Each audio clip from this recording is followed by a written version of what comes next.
While most of us panic buy before storms, Native Americans had 20 secret foods that lasted decades without refrigeration. Here's what they knew that we forgot. First up, Pemmican was basically the energy bar that put all modern protein bars to shame. Native Americans created this incredible superfood by mixing dried buffalo, elk, or deer meat with melted fat and sometimes berries. This stuff could last for years without going bad. The secret lay in the process itself. First, they'd slice meat into thin strips and dry it completely. Once bone dry, they'd pound it into powder.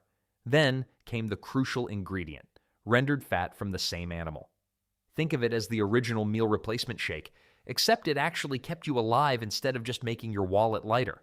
The fat acted like nature's preservative, sealing out air and moisture that would normally make food rot. A single pound could keep a warrior going for days. It was so calorie-dense that a handful provided more energy than most people get from a full meal today. The Plains tribes loved this stuff because they could carry their entire food supply on horseback. But why did it never expire? The magic was in removing every drop of water. Bacteria need moisture to survive. Take that away and seal everything in fat, and you've got food that laughs in the face of time. Modern survivalists still make pemmican today, though most couldn't last a day doing what these Native Americans did daily. But there was another food that formed the backbone of survival. Dried corn kernels were the foundation that entire civilizations built upon. Native Americans turned fresh corn into rock-hard nuggets that could sit in storage for decades without spoiling. These weren't your average corn kernels, they were survival insurance policies. The drying process was an art form. Corn had to be harvested at exactly the right time, when kernels were mature but not yet rotting. Once picked, the corn got spread out on woven mats or hung in bundles from rafters. These kernels were so hard when properly dried, you could probably use them as ammunition if you ran out of rocks. That hardness was exactly the point. Soft means moisture, and moisture means your winter food supply becomes moldy mess. Storage was just as important as drying. They'd stuff kernels into clay pots with tight-fitting lids or weave special baskets with pitch-sealed interiors. Some tribes dug storage pits lined with bark and stones. The genius was in versatility. These rock-hard kernels could become anything needed. Grind them into a meal for bread, boil them whole for soup, pop them over fire for crunchy snacks. Properly dried corn contained almost no moisture, usually less than 14%. This put them well below the threshold where bacteria and mold could survive. While we're debating whether our cereal is still good after expiration dates, these kernels were laughing at the concept entirely. Then there's the corn that got even more sophisticated treatment. Nixtamalized corn was the biochemical breakthrough that changed everything about nutrition.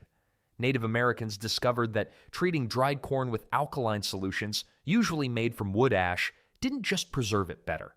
It actually made corn more nutritious and easier to digest. The science behind it is mind-blowing, even by today's standards and modern understanding. The alkaline treatment breaks down tough outer hulls and releases bound niacin, making it available for our bodies to absorb. So basically, Native Americans figured out advanced biochemistry while the rest of the world was still trying to figure out why people kept getting sick from perfectly good corn. The process started with making lye from wood ash carefully. They'd burn specific hardwoods and collect the ash. Then, they'd pour water through ash repeatedly until they had strong alkaline solution with perfect concentration. Fresh or dried corn kernels went into clay pots with the lye solution. The mixture got heated and stirred regularly. You could watch tough outer hulls loosening and peeling away from kernels. After cooking, corn got rinsed repeatedly to remove all lye traces completely. What remained was hominy, kernels that were softer, more digestible, and packed with available nutrients. The preservation benefits were huge and long-lasting. Nixtamalized corn stored even better than regular dried corn because the process killed bacteria and broke down compounds causing rancidity. Modern food scientists are still amazed that ancient people figured out this complex chemical process without understanding the actual science behind it. But grains needed a perfect partner. Dried beans were the protein powerhouse that completed the nutritional puzzle. Native Americans cultivated dozens of bean varieties and turned them into shelf-stable protein sources that could last for years without losing nutritional punch. The relationship between corn and beans was biochemical genius. Beans contain amino acids that corn lacks, and corn contains amino acids that beans lack. Together, they create complete protein rivaling meat. The sound of properly dried beans rattling in their pods was basically Native American dinner bells ringing for the next decade. Processing was straightforward, but critical. Beans got spread out on woven mats in single layers. Every bean had to be completely dry. Any moisture left inside would create mold or rot. Storage containers varied by region, but shared common features. Clay jars with tight-fitting lids were popular. Woven baskets lined with pine pitch kept moisture out. Underground storage pits provided cool, dry environments. Different varieties had different storage characteristics. Tepary beans from the southwest were almost indestructible once dried. Lima beans required more careful handling because their larger size meant more potential moisture pockets. But the real magic happened when beans hit the cooking pot. Properly dried beans would rehydrate into tender, flavorful food that tasted almost fresh. While modern people worry about protein powder expiring after 2 years, these beans were providing complete nutrition after sitting in storage longer than some civilizations lasted. Now, while beans provide plant-based protein, jerky was the ultimate portable protein that made every modern hiking snack look like amateur hour. Native Americans perfected turning fresh meat into leather-tough strips that could outlast entire seasons without refrigeration, chemicals, or fancy packaging. The process started with selecting the right cuts. The best jerky came from lean muscles. Fat was the enemy because it went rancid. Every trace of fat and gristle got trimmed away. If jerky making was an Olympic sport, these folks would have taken home gold medals every single time for 4,000 years running. Cutting technique mattered enormously. Meat got sliced along the grain into strips about 1/4 inch thick. Too thick and the inside wouldn't dry completely. Too thin and it would crumble. Weather was everything for successful jerky production. The best jerky making happened during dry periods with steady winds and hot sun. The drying racks were engineering marvels, wooden frames allowing air circulation. Timing was critical. In good drying conditions, jerky was ready in 3 to 5 days. The finished product felt completely dry and made cracking sounds when bent.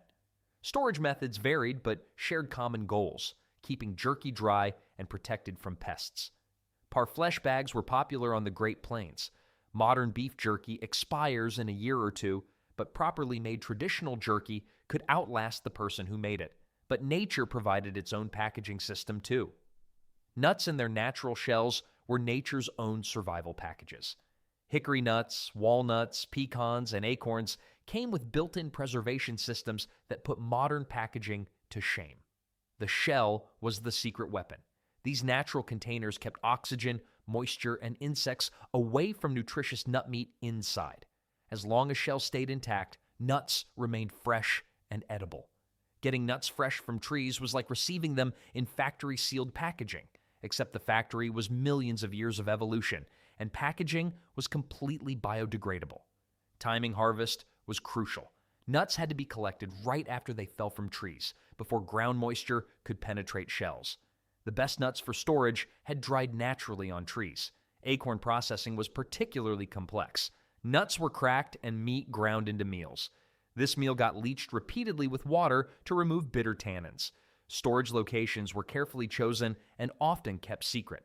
Underground caches lined with bark stayed cool and dry. Above-ground storage used woven baskets with tight-fitting lids. Hickory nuts were storage champions. Their thick, hard shells and low moisture content meant they could last for years without special treatment. While we're throwing away nuts that are a few months old, Native Americans were cracking open hickory nuts stored since before some grandchildren were born. But America had its own superfood growing wild. Sunflower seeds were America's original superfood, domesticated on this continent thousands of years before Europeans heard of the New World. Native Americans turned these small but mighty seeds into nutritional powerhouses that could outlast civilizations with proper storage. The domestication of sunflowers was one of humanity's great agricultural achievements in history.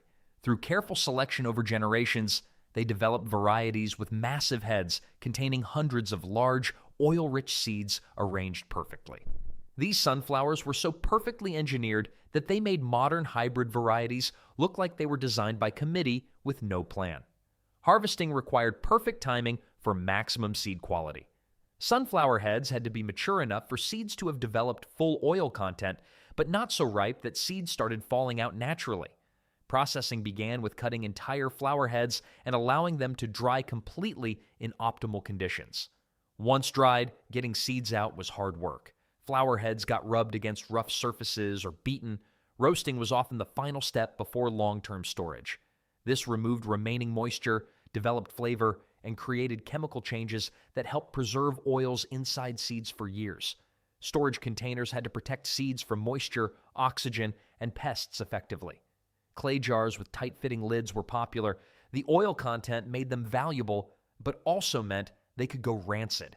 Modern sunflower seeds come with expiration dates, but properly stored traditional seeds could outlast the empires that grew them for generations. Then, there were the fruits that became nature's medicine cabinet.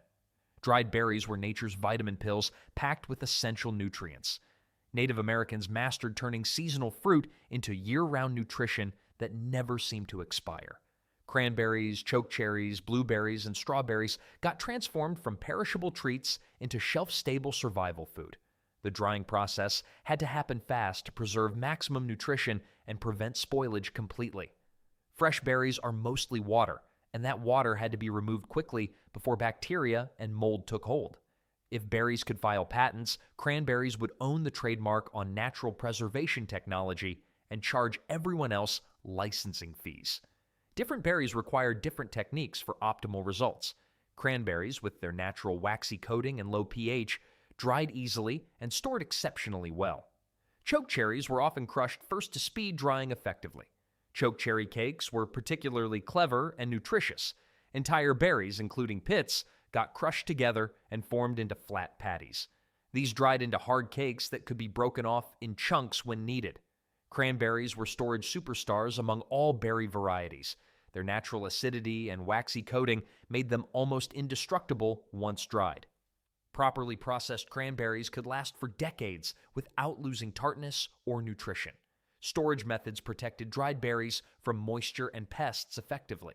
Birch bark containers were popular. Bark was naturally waterproof and kept insects out while allowing some air circulation. While sailors were dying of scurvy on long ocean voyages, Native Americans were preventing the same disease with berries they'd dried the previous summer. Meanwhile, trees offered their own sweet solution. Maple sugar bricks were the original energy bars that made modern candy bars look like cheap imitations completely. Native Americans in Great Lakes and Northeast regions turned maple sap into crystallized sugar blocks that could provide instant energy for years without spoiling. The process started with tapping maple trees in late winter when sap began running freely. This required perfect timing. Too early and there wasn't enough sap flow. Too late and sap would be bitter and unusable. These trees were basically nature's candy factories, except they only opened for business a few weeks each year and required no electricity.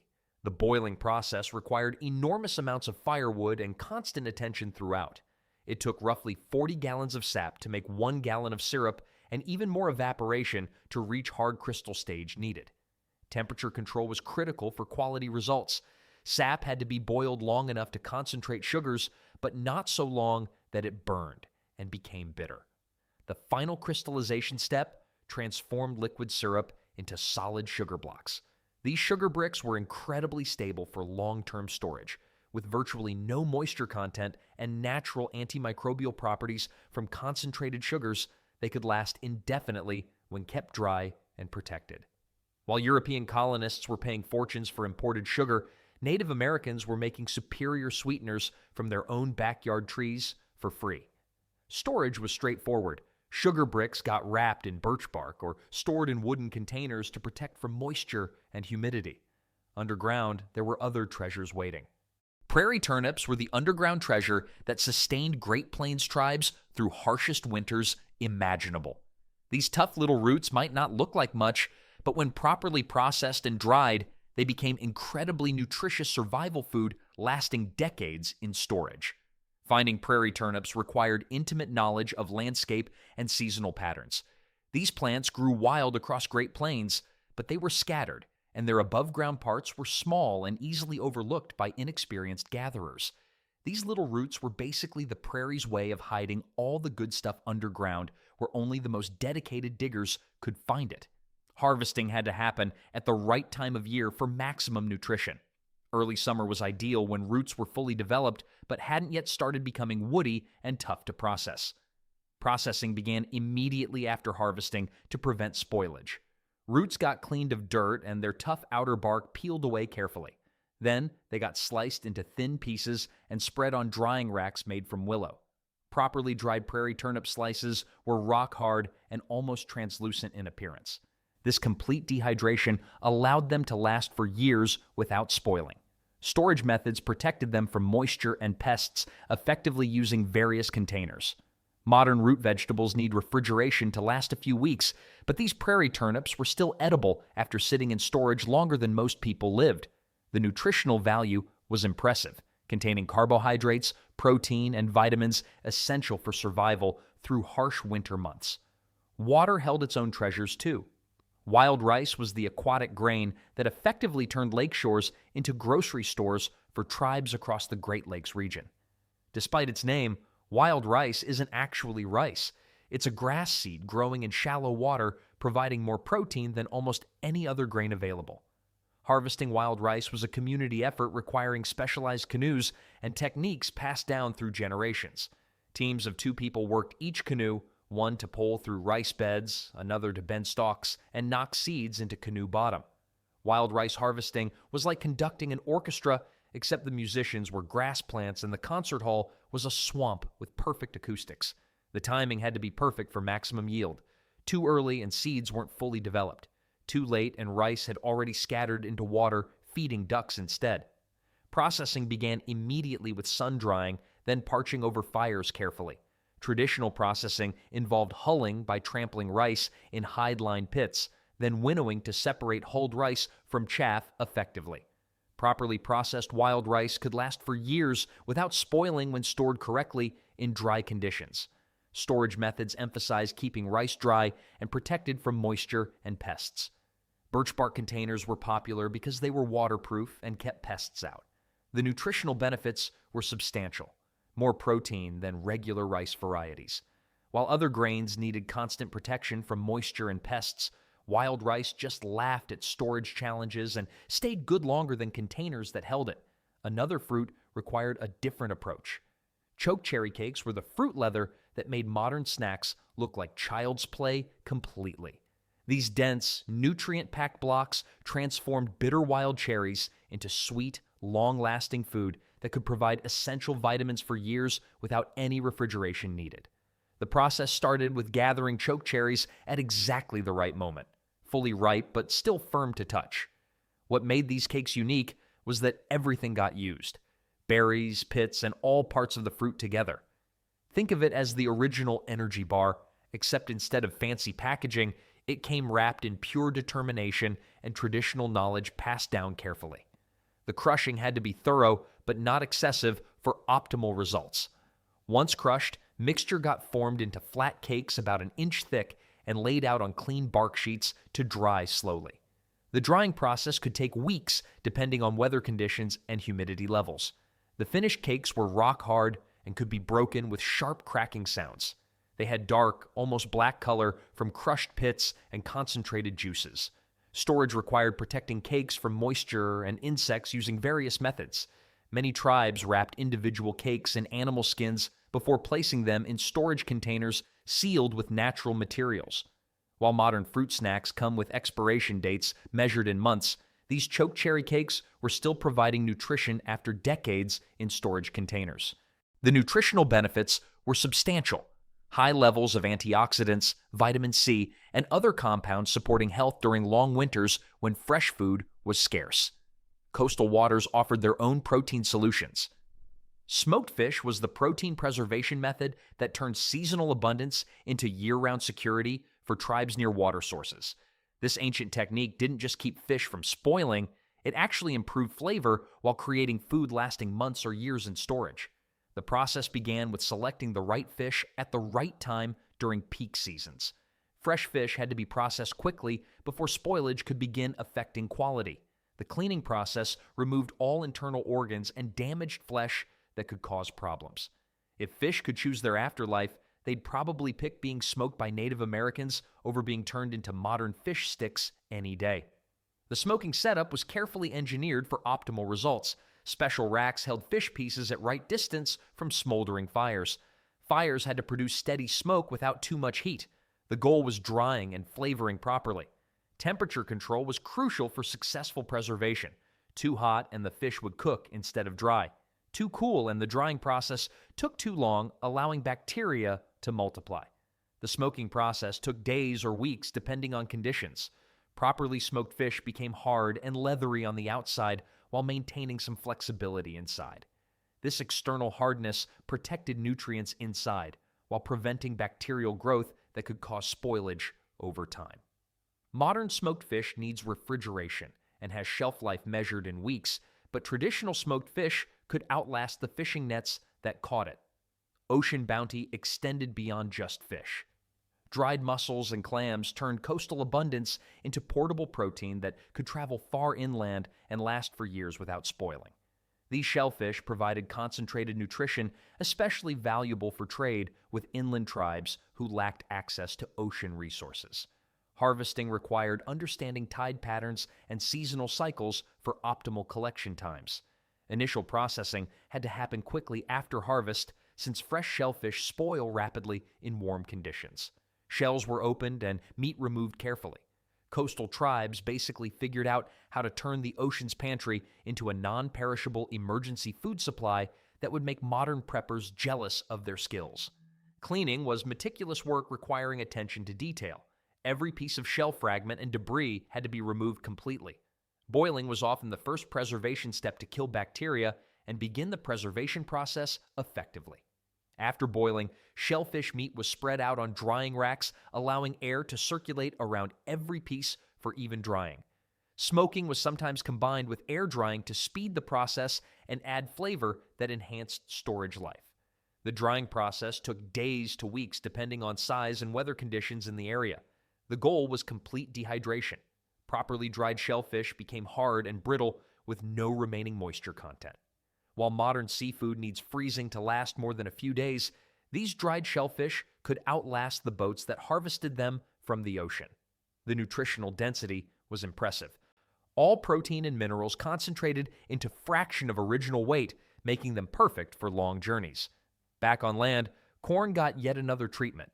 Parched corn was the original corn nuts, crunchy, portable, and so well preserved that it made modern snack foods look like they were designed to expire quickly. This simple preparation turned regular corn kernels into lightweight travel food lasting years in proper storage conditions. The process started with selecting corn at the perfect stage of maturity for optimal results. Kernels had to be fully developed but not completely dried out yet. Preparation involved removing kernels from cob and cleaning thoroughly to remove any damaged pieces. Imagine having corn that was so perfectly preserved it could serve as both food and ammunition if you ever ran short of stones for hunting. The parching process required constant attention and skill. Corn kernels were heated in shallow containers over carefully controlled fires. Kernels had to be stirred constantly to ensure even heating and prevent burning that would ruin flavor. Temperature control was critical for achieving desired results. Heat had to be high enough to drive out moisture and create characteristic crunchy texture, but not so hot that kernels burned and became bitter. Storage required keeping parched corn completely dry and protected from moisture using specialized containers. Specially made containers with tight-fitting lids were essential for long-term storage success and preventing spoilage from humidity. Modern corn snacks come with preservatives and expiration dates, but properly parched corn could outlast the civilizations that made it for generations to come. The nutritional benefits made all this effort worthwhile. Incredibly calorie-dense, and provided sustained energy for people walking hours without stopping for rest. Processing grains into flour opened up new possibilities. Ground meal was the flour that fed continents long before wheat became king of grains worldwide. Native Americans turned corn, acorns, and other grains into fine powders that could be stored for years and transformed into countless different foods for various occasions. Creating a quality meal required the right tools and techniques passed down through generations. Stone mortars and pestles were preferred, usually made from hard granite that could withstand pounding, required to break down tough kernels effectively. These grinding stones were basically the food processors of the ancient world, except they never broke down and didn't need electricity to run efficiently. The grinding process was labor-intensive work, requiring skill and patience from experienced practitioners. Different textures were created for different purposes. Sifting separated meal into different grades using woven baskets with varying mesh sizes for specific uses. Storage containers had to protect meals from moisture, insects, and rodents that could contaminate or destroy stored supplies. Fine meal was even more vulnerable than whole grains because grinding exposed more surface area to potential problems. Properly made and stored meals could last for years without spoiling when kept in ideal conditions. The fine texture made it incredibly versatile in cooking, mixed with water for quick bread or stirred into soups as thickener. While modern flour comes with expiration dates and needs careful storage, traditional ground meal was still making perfect bread after sitting in storage longer than entire cultures existed. Vegetables got similar dehydration treatment. Squash strips were the dehydrated vegetables that turned seasonal abundance into year-round nutrition for entire communities. Native Americans mastered transforming bulky, water-heavy squash into lightweight strips that could be stored for years and rehydrated whenever needed for meals. The process began with selecting squash at perfect ripeness for optimal nutrition content. Squash had to be mature enough to have developed full flavor, but not so ripe that they were starting to get soft and decay. Think of it as making vegetable pasta, except this pasta was designed to last longer than the gardens that grew the squash in summer. The drying process required optimal weather conditions for successful preservation. Hot, dry days with steady breezes were ideal for quick moisture removal.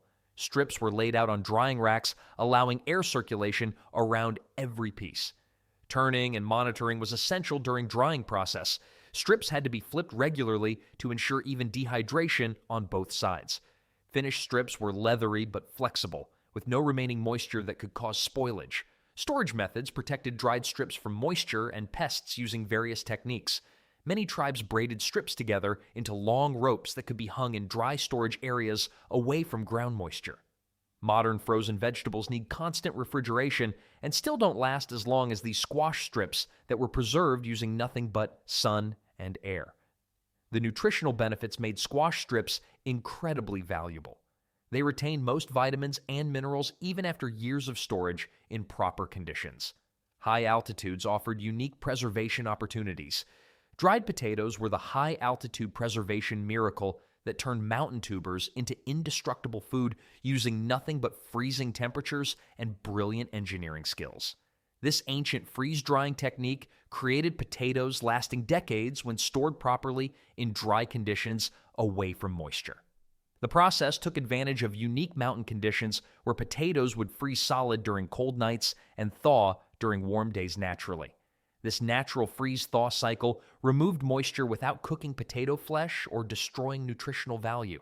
Mountain tribes basically invented freeze-drying technology about 1,000 years before modern science figured out how to do the same thing in laboratories with equipment.